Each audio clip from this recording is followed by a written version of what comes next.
I just got an email. I know I've got rejected. I know I've got rejected. I'm actually shaking. Yep, I got rejected.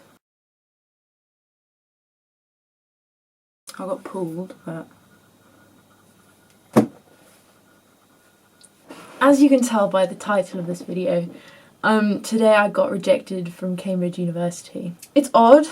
I don't feel as upset as I thought I would be. Obviously I am upset, not like it was my dream university or anything, but I don't know, I think I realised that the university that I go to doesn't ultimately define like what I'm gonna be in the future. Sorry I sound a bit shaky, it's really fucking cold in my room. I wanted to make a video reflecting on my rejection, why I think I got rejected, and where I'm gonna go from here. Okay, so starting off with why. Why did I get rejected? Just to start off, I received an email this morning that said that I didn't get an offer, but that I was pulled because I had sufficient potential, but no college decided to take my application further. So in essence, I wasn't the weakest candidate, but I wasn't the strongest candidate. I think, certainly in my interview, I think I really did not do myself justice. I don't think my second interview went particularly well. My second interview kind of revolved around me being able to analyse two things that they gave me. My answers weren't poor per se, they weren't amazing, they weren't outstanding, they weren't, you know, whoa, this person's good. I don't think I did myself justice because of nerves, but I'm not going to rest the whole blame on that because ultimately they didn't give me an offer, and that means that I didn't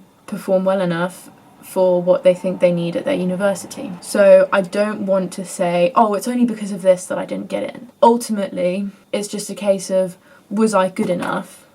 No, I wasn't. I don't want to get too bothered about the specific reason why, because there isn't necessarily a specific reason why. It's just that there were people better than me, and that's fine. So where am I going to go from here? I think I've come to realise that the university that I go to doesn't define my future. The degree that I do might in some way, but not necessarily given the amount of jobs you can get regardless of the degree that you have. I'm not concerned. I have offers from 3 universities that are all very good, and I'll be happy going to any of those 3. I'm still waiting on another one. The thing with rejection is you've got to put it into perspective. You've got to think, what does this mean for me? What does it change for me? And when I actually think about it, what it does is offers me a university experience that is less work-oriented. Obviously the work aspect of it is a part of university, etc., but I'll also have the more fun aspects that aren't associated with going to Oxbridge. I'm not saying that going to Oxbridge immediately means that you'll have absolutely no social life, but I think going to